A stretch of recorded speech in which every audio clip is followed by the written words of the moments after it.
Hi, Dr. Cynthia here. Today I'm going to talk to you about how to appropriately have your audience or the person that you meet answer the most important four questions that they have about you when they first meet you or they first see you walk on stage.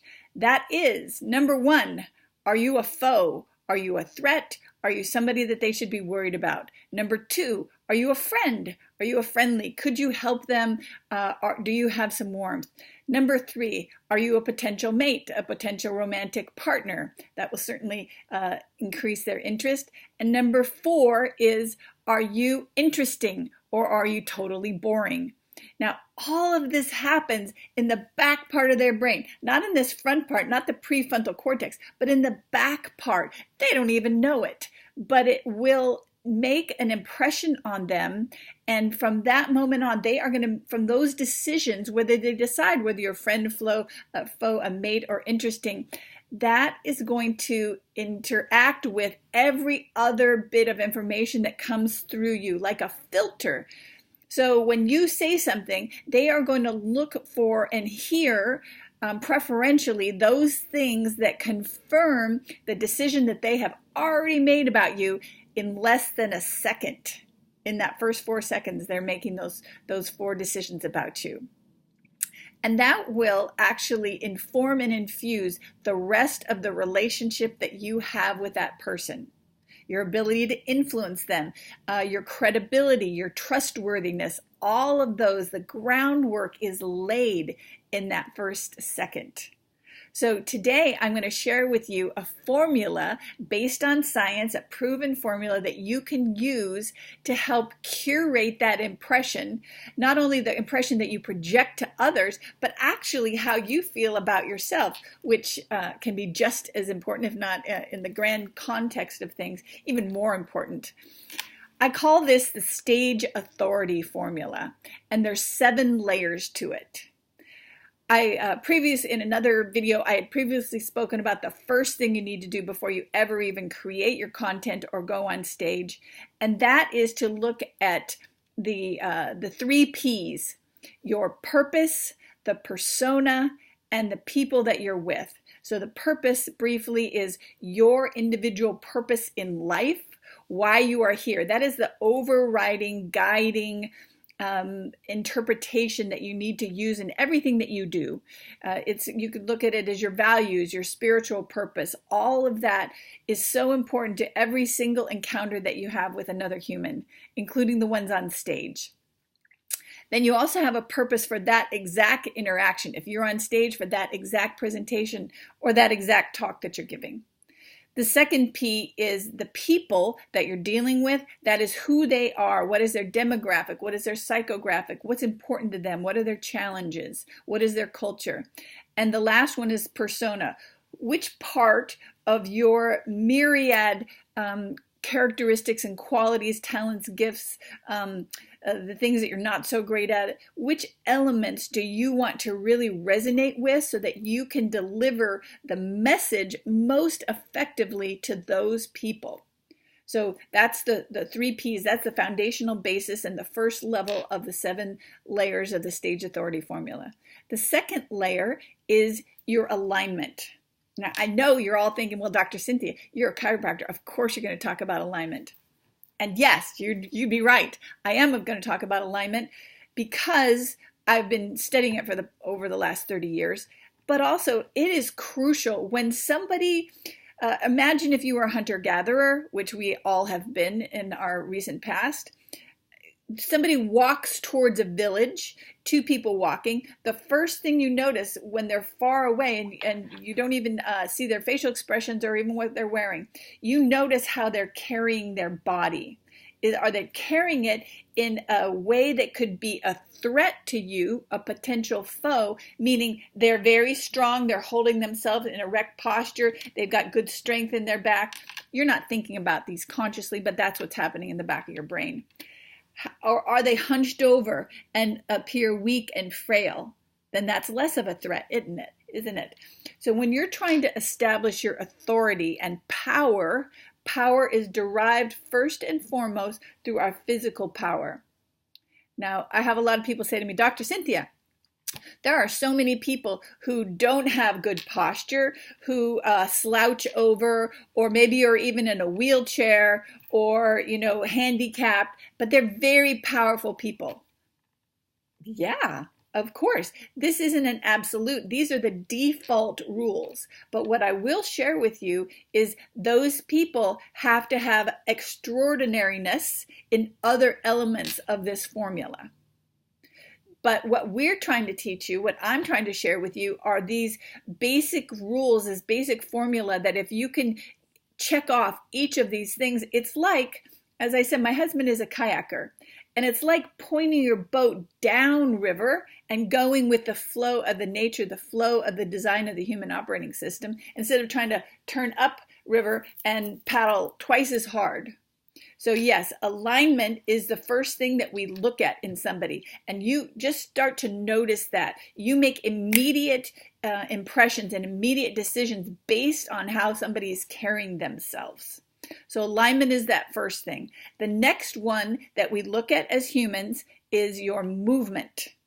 And that movement is, as we scan a potential prey or a potential predator, our eyes are hardwired to track horizontally the movement patterns that they have. We really want to look at those patterns. And so how somebody walks over to you, how somebody walks onto stage, how somebody walks up to get on stage, all of these are making enormous impressions. The movement is also, can they articulate their head and turn it side to side? If you watch somebody on stage or around you and they're moving their body and their head is staying erect with their body, we get this impression that there's something wrong, because there is something wrong. We should be able to articulate back and forth like that. So these kind of subtle things, the movement also includes gestures that we do with our hands. It's very interesting. I was recently reading something that said that the people who have the more complicated thinking also do the more complicated facial expressions and gestures. So I don't know if that's true, but I seem to know that when people are using their hands and they're more animated, then it is movement that tracks our attention. Now, you don't want to be doing the same thing over and over and over and over and over and over with your hands, because that just becomes incredibly annoying. But you do want to naturally move your hands to help reinforce what you're saying. You want to naturally move your body around the stage. And of course, all of these parts of the formula that I'm sharing with you, we could go way down and way deep in the rabbit hole of these, because each is critically important and just adds to the beauty of the impression that you're giving in general. So after we get to movement, the next one that we're talking about is your appearance. Now, we originally, as hunters and gatherers, 84,000 generations, have lived in bands of no more than about 150, and basically tribes. And so there is such a thing as tribal wear. We recognize somebody very quickly. Do we share similar values? Are they like us? Can we be friends with them based on what they look like? Now, I'd love to live in a world that our appearance is superficial and doesn't even matter. That it's really our heart, our spirit, our intention, our what we bring to bear to the moment. But until that happens, we are hardwired to evaluate somebody based on their appearance. And there's so many studies on that. I was just reading this one that was kind of interesting. People, when there was a person dressed in a suit and they crossed the street in traffic jaywalking, people would follow that person. Like they assumed that that person knew what they were doing based solely on what they were wearing. But if somebody was dressed kind of either casually or a little bit haphazardly, nobody followed them. So we ascribe a certain level of status based on what we wear. And it also has to do with not just the clothing that we're wearing, but also our visual experience, our face, our hair, our style, our cleanliness, our shoes. All of these things actually matter, and there's no way to really get away with it. I worked one time with a gal who was very adamant that she had a brand that because of the nature of what she was sharing with people, was that she had a lot of piercings and tattoos, and it was important for her to maintain that identity. And I totally support that, in the idea that, gosh, she gets to do her. Why shouldn't she? She is. We all get the opportunity to be the greatest expressions of who we are. That being said, if you're going into a corporate environment and you're trying to do workshops to help people expand their awareness in the diversity and inclusion areas, and your appearance is like in your face, it's very difficult to communicate the message, the deeper message, which is really the important element of it, is the message, the purpose that was so important to her, to be able to communicate that. If because of what she looked like and what she was wearing, it was a little bit too much for the person to have to continuously override their natural visual primacy, which means we default back to our vision. They have to continually override that judgment that's immediately being made to hear what she had to say. So your appearance really matters. And you don't have to be dazzling, but you have to be clean and well kept and have style to your hair and style to your clothing. And you want to kind of match a little bit the culture of the people that you're dealing with. So once we do those 4 layers, the next layer is your facial expressions. We are hardwired from babies.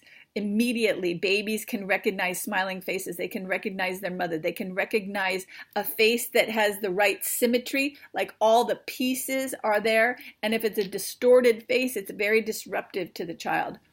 So facial expressions are hugely important. We're deeply connected to people's faces. Sometimes we can't remember names. Some people are great with names, but we are really wired to notice people's faces and to read the emotion that is happening on their face.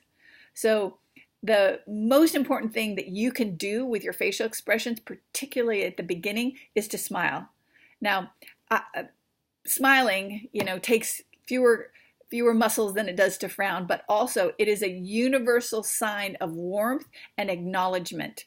So, and there's a formula for a smile. I'll do another video on that later on. But smiling is super important. You don't want to be obsequious and smiling all the time. But initially, for sure, you want to take that position that I am confident. I am happy to smile and engage with you because I'm not worried. I'm credible. I'm trustworthy. I'm happy. I'm joyful. I have energy. So facial expression, super important. The next level that you go to is your voice. And when I say voice, I don't mean the words coming out. I mean the quality, the nature, the timbre, the pitch, how you speak, how fast you speak, everything that's coming out of your mouth besides the words themselves is the voice. And it's hugely important. I could listen to James Earl Jones or some of these other folks that have these incredible, Morgan Freeman, had these incredible voices, and you could listen to them read the newspaper and be enthralled because their voice is just like warm honey pouring over you. And there are physiological and neurological reasons why that's the case, but just to know that your tone of voice makes a difference. How quickly you speak makes a difference. Your pauses make a difference. All of that's important. And then finally, the thing at the top, the cherry on the top, which is where everybody spends most of their time, are the words, what you're saying, the content, so to speak. It also has to do with how you are able to project those words and put them in a way that really matters and put them in an order that the brain can follow. All of those things are crucial. So that is the stage authority formula. So when next time you are in an encounter, you first meet somebody, or you're going on stage, or you're doing a podcast, or a video podcast, or a presentation at work, you want to think about those 7 areas and in that order. So the first one, just to recap, is your purpose. It's the 3 Ps: the purpose, the people that you're dealing with, and your persona that you want to embody that element of yourself. The second level is your alignment. Are you holding yourself in stature as if you have power, as if you are a happy, energized person? The next layer is the movement. How do you go on stage? How do you walk from the stairs to the center of the stage? How do you walk from your conference chair to the front of the room to give a presentation? How do you walk up in a networking event to meet somebody? How do you walk over to somebody to meet somebody? How are you on stage moving when you're doing any kind of gestures? What is happening with your hands? There's such a funny thing, Talladega Nights. It was Will Ferrell, his first episode speaking, being interviewed. He's like, "What do I do with my hands?" Watch that, it's very funny. But your hands, your gestures. The next one is your appearance. What are you looking like as you're out there? Is your coat kind of off to the side? Are you not looking well kept? What is your hairstyle like? What is the jewelry that you're wearing? Your makeup, your shoes? All of these things are important, and you want to try to match those to the culture, to the people, and be just a little bit above that. Then the next one is your facial expressions. What are you doing with all of these 43 muscles on your face? Are you smiling and engaging? Are you giving people eye contact? Are you raising your eyebrows in the famous eyebrow flash, which is a universal sign of acknowledgement and recognition? What are you doing with these parts? And then the voice. What is the quality of your voice? Is your voice up here and you're kind of in your head voice? Or are you down a little bit lower and you're kind of in your chest voice? Are you in that mid-range where you have some fluidity and be able to change your inflections and make it a little bit more interesting, kind of wake people up out of their hibernation? And then the final and still very important formula element is the words, the actual content, what it is that you're saying. And you want to structure it in a way that the brain, adult learning, can receive it and remember it, because you want to be able to connect and communicate with your audience and leave them with something important. We've all been to so many workshops and seminars and talks where it was dazzling and entertaining. And then when it's done, you're like, wow, that was like watching a movie, but I don't remember any of it. So you want to structure your content in a way that people can understand it and follow it with it. So next time you're meeting somebody, think about these things. Use this 7-layer formula. If you have any questions, please put them in the box below. You can find me at stageauthorityformula.com and use this. Like, take it out there. Own it. This is a really important way of developing the credibility and the confidence that you want, and then projecting it out so that people get the best possible impression of you, so that they can hear the message that you are here to deliver.